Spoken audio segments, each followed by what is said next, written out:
Bonjour à toutes, bonjour à tous, bienvenue dans Éclat de conscience, réflexion et clés du quotidien. Je suis Virginie, je suis coach mindset spécialisée dans l'estime de soi et comme vous le savez, dans ce podcast, j'aime partager avec vous mes observations, mes réflexions sur ces petites choses du quotidien qui peuvent avoir un impact sur notre estime de nous et ce de manière consciente ou inconsciente. À la base, je n'avais pas prévu de parler de ce sujet, mais je vais vous parler des émotions.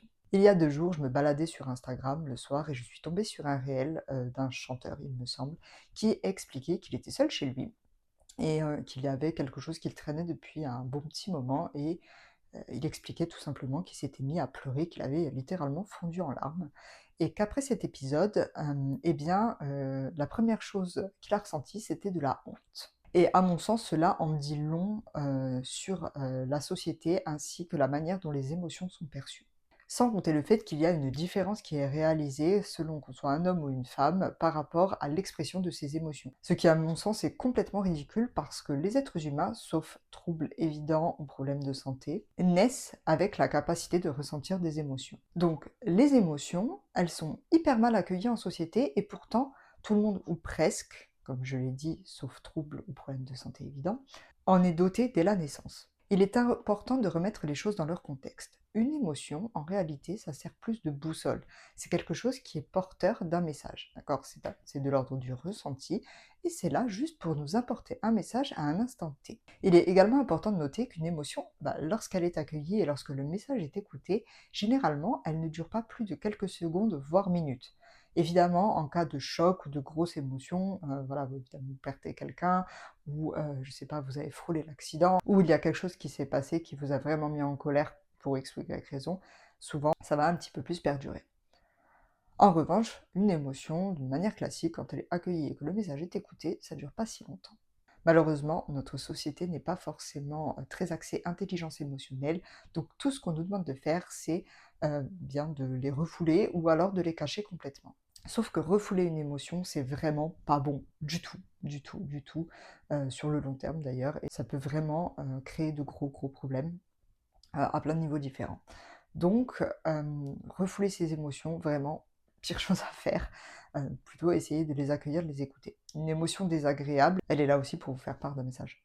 Par ailleurs, je voulais quand même vous rappeler les 4 émotions de base. Justement, je vous disais tout à l'heure qu'on est avec certaines émotions et si vous avez vu le film Vice Versa, qui illustre parfaitement, cet élément, cela va vous rappeler quelque chose. En revanche, si vous ne l'avez pas vu ou si vous ne vous en souvenez plus, je vous invite vivement à le revoir après l'écoute de ce podcast. Peut-être que ça vous permettra d'appréhender encore mieux les choses à votre propre sujet. Nous, les humains, nous naissons donc avec 4 émotions de base. La joie, qui, elle, en fait, est là, est présente en nous et c'est même considéré comme notre état d'être naturel.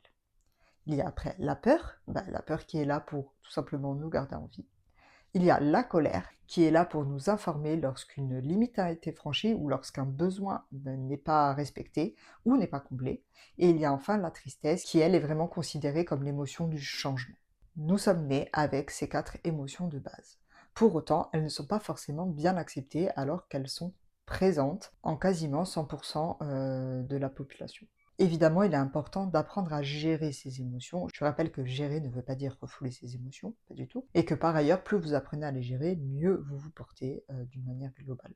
Et vous allez me dire, ouais, mais Virginie, moi parfois, j'ai une émotion qui se passe et puis ça perdure pendant des heures, voire même des jours. Alors, sachez que lorsque ça arrive, c'est parce que vous l'entretenez grâce à votre mental. Il y a une forte connexion entre tout ce qui va être cognitif, donc les discours que vous vous racontez, ce que vous imaginez, etc., et le côté émotionnel. Le discours que vous vous racontez entretient cette émotion agréable ou désagréable sur le long terme. D'ailleurs, au bout d'un moment, l'émotion devient donc un sentiment. Sentiment qui veut dire que le ressenti vient du mental.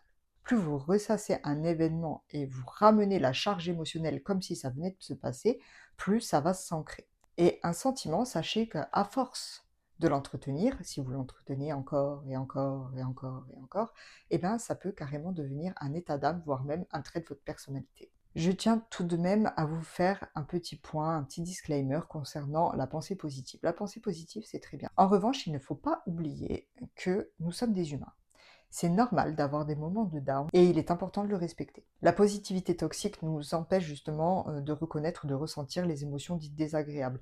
Donc s'il vous plaît, soyez indulgent envers vous-même. Ce n'est pas parce qu'à un moment donné vous avez une émotion désagréable, si vous ressentez de la colère, de la tristesse, ou même de la peur, prenez garde à ne pas, sous couvert de positivité, à les refouler. Puisque comme je vous l'ai dit, ces émotions sont là pour vous porter un message à l'instant T.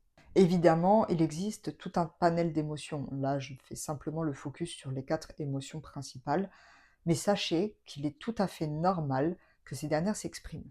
Par ailleurs, lorsqu'il s'agit des larmes, je vous rappelle qu'une émotion forte, quelle qu'elle soit, peut tout à fait créer, ce phénomène qui est de pleurer.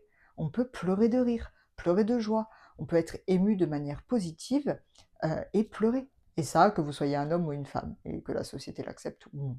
Donc je vous le rappelle, s'il vous plaît, écoutez vos émotions. Prenez le temps de les accueillir, même si celles-ci, elles ne sont pas super agréables. Prenez le temps de prendre en considération le message que l'émotion est venue vous apporter et éventuellement agissez en ce sens. Je vous le rappelle, la joie, c'est censé être notre état d'être naturel. Tous les besoins sont comblés, il n'y a pas de danger à proximité et bon, le changement, il ne se passe rien de spécial.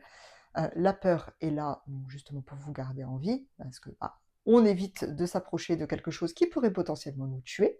Je vous rappelle, c'est à ça que sert la peur, hein, puisque c'est vraiment au niveau primaire de l'humain, même si il faut reconnaître qu'à l'heure actuelle, la peur s'est complètement déplacée. Enfin, vraiment, cette émotion peut malheureusement se manifester dans notre quotidien pour des choses même relativement basiques. Mais rappelez-vous qu'en réalité, on n'est pas forcément en danger à ce moment-là.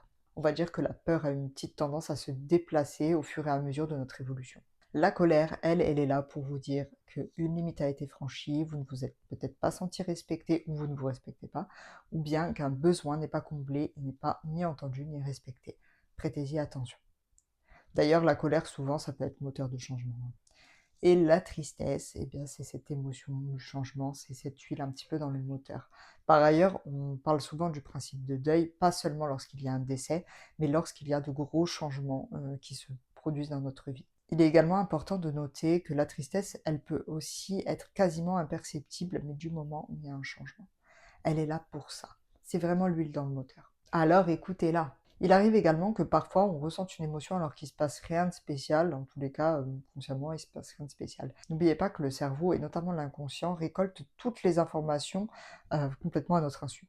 Donc peut-être qu'il y a quelque chose que l'inconscient capte et que le cerveau l'associe à une potentielle expérience douloureuse. C'est tout à fait possible et ça, parfois, c'est lorsque d'un coup vous vous sentez mal et que vous ne savez pas trop pourquoi. Donc, essayez de prendre en considération que l'inconscient, le cerveau, capte beaucoup plus d'informations que ce qu'on peut l'imaginer.